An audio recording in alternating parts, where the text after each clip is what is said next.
দিনটা আমার কাছে খুব স্পেশাল, কারণ আজকের দিনেই আমার সোনামা আমার কোলে এসেছিল আমার রাজকন্যা হয়ে। ভগবান আমাকে, আমার রাজকন্যাকে আমার কোলে পাঠিয়েছিল।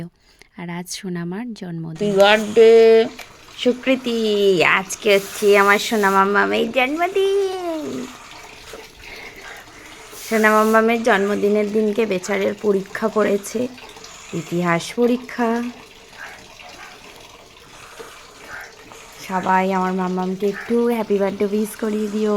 সকালবেলা উঠেই একটু মাম্মামের জন্য পায়েস রান্না করেছিলাম, আর সুকৃতিকে পরীক্ষা দিতে যাওয়ার আগে এই পায়েসটা খাইয়ে দিলাম। এছাড়াও মাছ মাংস যা কিছু রান্না হওয়ার ওর বাবা এনেছে, কিন্তু সেগুলো সুকৃতিকে পরীক্ষা দিতে দিয়ে এসে আমি আস্তে আস্তে করব। আর সকালে একটু ডাল ভাজাভুজি এগুলো করে রেখেছিলাম, ওর বাবা যেহেতু কাজে গেছে তাড়াতাড়ি চলে আসবে বিকালবেলা। আর স্কুল থেকে এসে এখন মাছটা করেছি, আর তাড়াতাড়ি যাতে হয়ে যায় তাই প্রেশারে মাংসটাও দিয়ে দিই। মেয়েদের জীবনটা মানেই লড়াই আর যুদ্ধ। এদিকে মেয়ের জন্মদিন, মনে তো মেয়ের খুবই আনন্দ। সে মেয়ে যে পরীক্ষা দিতে যাচ্ছে না ভাবছে যে আমাকে কখন জন্মদিনটা হবে। এবছর জন্মদিনটা সেইভাবে হবে না, কারণ এমনিতে একটু আমাদের প্রবলেমের মধ্যে আছি।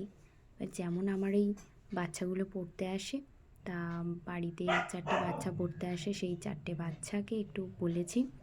আর সুকৃতি কেকটা কাটবে সন্ধ্যাবেলাতে করেছি, যেহেতু দুপুরবেলা ওর পরীক্ষা দিতে গেছে। আর এখন আমি পরীক্ষা দিয়ে চলে এসেছি, এসে ওর জন্য রান্নাটা করলাম। সকালে তো সেইভাবে রান্না করতে পারিনি, ওর বাবা মাংস মাছটা কিনে দিয়ে গেছিলো, সময় হয়নি। তা এখন এসে মাংসটা যাতে তাড়াতাড়ি হয়ে যায় প্রেসারে দিয়ে দিয়েছি, আর মাছটাও এদিকে করে নিয়েছি। এবার সুকৃতিকে যাব আনতে, আসলে থালা ভরে সাজিয়ে দেবো। আর সুকৃতির জন্য একটা স্পেশাল গিফট আছে, সেটা সুকৃতি জানে না। অনেক দিন ধরে বায়না করছিল। তোমরা যদি কিছু বুঝে থাকো কি স্পেশাল গিফট আছে, তাহলে অবশ্যই কমেন্ট করে জানিও। আর তোমাদের সঙ্গে দেখা হচ্ছে নেক্সট কোনো ব্লগে। টাটা বাই বাই, সবাই ভালো থেকো, সুস্থ থেকো।